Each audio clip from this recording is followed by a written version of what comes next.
Okay, okay. Shut the cock off, boy, Charlie Lano.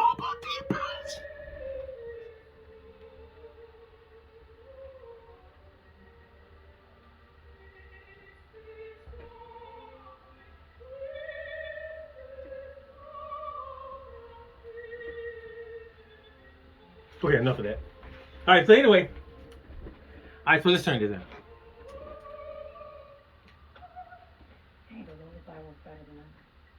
Um, so today we're talking about, we're gonna look at, talking about and look at a certain instrument from China.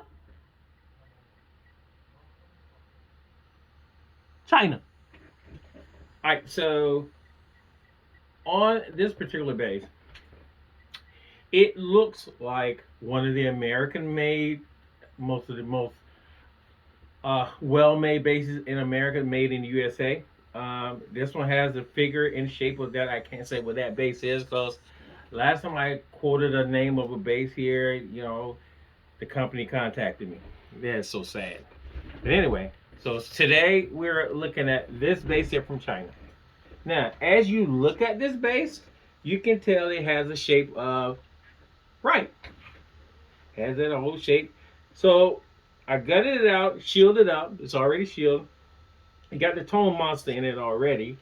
Let me tell you some things I had to do to it. First of all, I had to take the guts out because the guts that came in it were not good.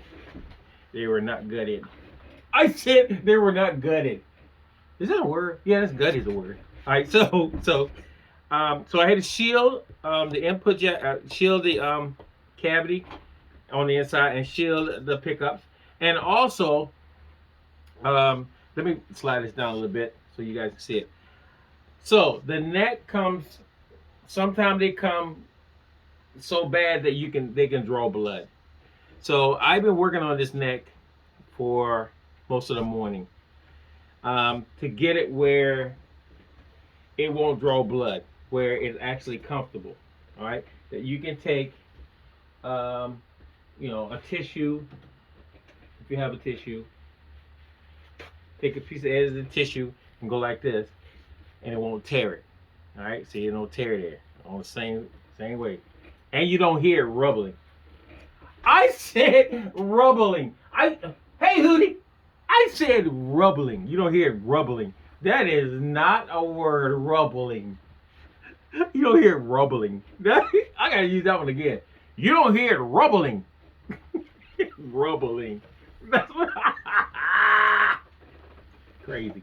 All right, so the customer brought this in to me from Jersey. They drove down here, and they also bought me this shirt. I want you guys to see that. Johnny Lunch, Johnny Gaga. Hobo Depot in the back. All right, so I ordered them some new pickups, and here's the pickups. The pickups are, well, let's look at the pickups that came out.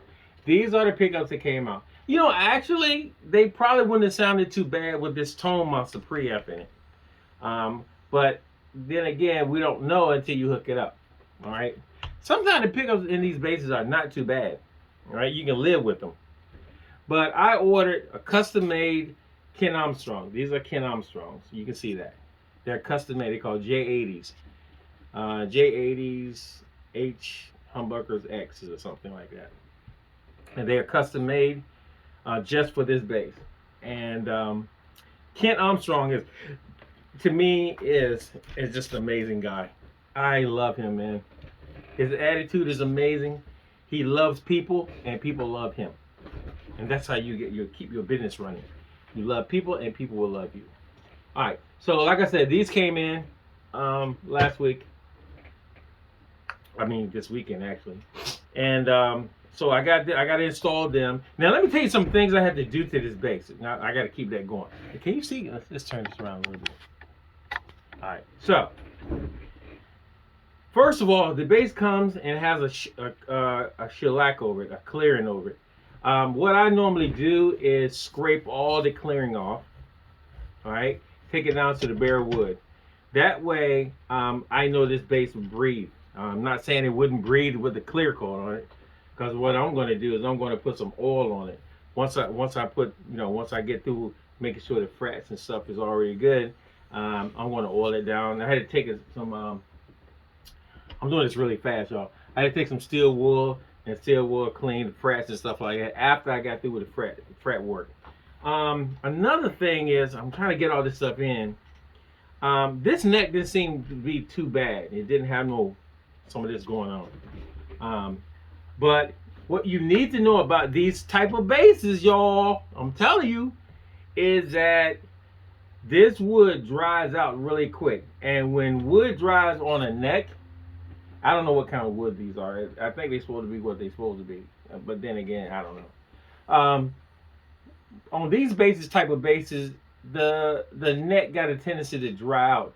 And when it dries out, it compresses. When it compresses, it draws blood because the frets don't compress. Metal don't compress. All right? So that's what I'm dealing with. Like I can sit here, like I just got through doing the fret work on this thing, and now I can feel it coming back. So the wood is just steady doing this. I probably have to do it again. So because I can feel it a little bit. The wood is drying out. I don't know what it's supposed to be. Rosewood. I don't know. Look, we don't know what kind of wood it is. I'm just saying, but it's pretty. Especially the tops and stuff are pretty. Laminated, But let me explain something to you guys. These bases are a look. That's what they are. You get the look of what you're desired to have, and all you have to do is put the money into it. So that's the key. It comes with a floating bridge. I got to put them back on. But I had to actually drill another ground wire that runs through here because it doesn't have it came, but it no ground. All right, so they were just sitting there. All right, so I had to drill a ground all the way from here to the cavity. And like I said, I insulated these right here for the pickups here. I'm going to install them today, and hopefully by this afternoon, tonight, we can have it up and running. The only thing I'm concerned about right now is I'm beginning to feel a little bit of the fret stuff because this wood is drying out. It's coming from overseas to the U.S. of A. And what happened with that? You already know. Different weather, different climate change, wood acts different. Coming from another country, gets over here to USA, we got different weather. All right, so stuff acts a little crazy. I like the inlays on it though. The inlays are really cool. Comes with a 9-volt battery compartment. All right, so what this Tone Monster is actually I said actually. I said actually. It's actually. It's a volume blend, and then mid, and then bass and treble stack. Now, there will be 3 switches. All right. Each switch will be a mate to each pickup. Like this switch here would be a mate to this pickup, and it would give it, parallel and series and that kind of stuff. And then this one would be a mate to this pickup. It would give it parallel and series, and what I'm saying.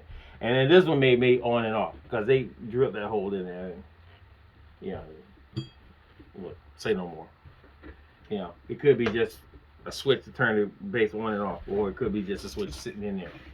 You don't want to get too intricate with this stuff. Now, another thing is when you get these kind of basses, you have to dump money into them. A lot of people tell me, I'm still today trying to figure out. You get a bass from China, you have to do nothing to it. That must be a good run. And there are some guys that hit me up like, man, I ain't had to do nothing, man. I just set it up and kept on playing it. Like, yeah, okay, I'm going to run with that. And I'm pretty sure your hand would bleed and something. You got to do some work to them, y'all. I'm not saying that they're not telling me the truth. I'm not saying that. I'm saying they're coming from overseas. You got to do something to them. You got to do something to them. You go ahead and dump some money in it. And if you're looking for a certain sound, you got to dump money in these basses. Everybody know Kent Armstrong pickups are not cheap, right? Especially when they custom made. I ain't talking about you buy them from a place like Supply or something like that. These were custom made by him, so you already know that ain't cheap. Then you got a preamp. You got to put a new preamp in it because the preamp come with it. When I opened up the back of the cavity when I first got it, the wires were disconnected. That kind of thing. I mean, I'm not saying that you can get one and it would be not be perfect. I'm not saying that. I'm just saying 99%. That's pretty low. I said 99. I said 99%. That's pretty low. 99%. You gotta do some work. All right, but as far as what you desire, some guys desire to have this base. See, I can't say names because these companies, they're getting a little frizzy now. They don't want you to say their names and stuff when they're talking about China bases. But you already know. There are some bases out there that have this guy name and that guy name and this guy. And you can get them and you can't, maybe some of us can't afford, that name and this name and that name. But we can go to China for a couple $100 and get something that look like this name, that name, and this name and that name. And that's what this does. But also remember, you got to put money in it. I'm just saying. So guys, I'm just letting you know that I've been working on this most of the morning, and I can't wait to get it put together, string it up, and play it. And I got a feeling she's gonna sound amazing and good. Look, and good. All right, so I'm gonna get Hootie. We might have to go get some lunch. You want some lunch, man? You want some lunch? He want lunch. I want lunch too. I don't know what I'm gonna eat. Probably some, I don't know, vegetables or something. Anyway, guys, thanks for coming by to Hobo Depot, and thanks for keep praying for the Queen and I, and we'll keep praying for y'all every morning, and definitely pray for the Hobo Depot. And guys, listen, one note can heal the world. There's still a lot of people out there that's hurting, so please don't ignore them. If you got a brother, he's in some kind of turmoil, trouble. If you can't talk to him, get somebody that can help him. If you can't help him, get somebody that can. Or we're here for everybody. All right, call the Hobo Depot. Definitely want to pray for you. Definitely want to know what's going on with you, and maybe we can help. Love you guys with all our hearts, all our souls, and stuff. Shout out, Peace out. All right, let's go get something to eat, babe.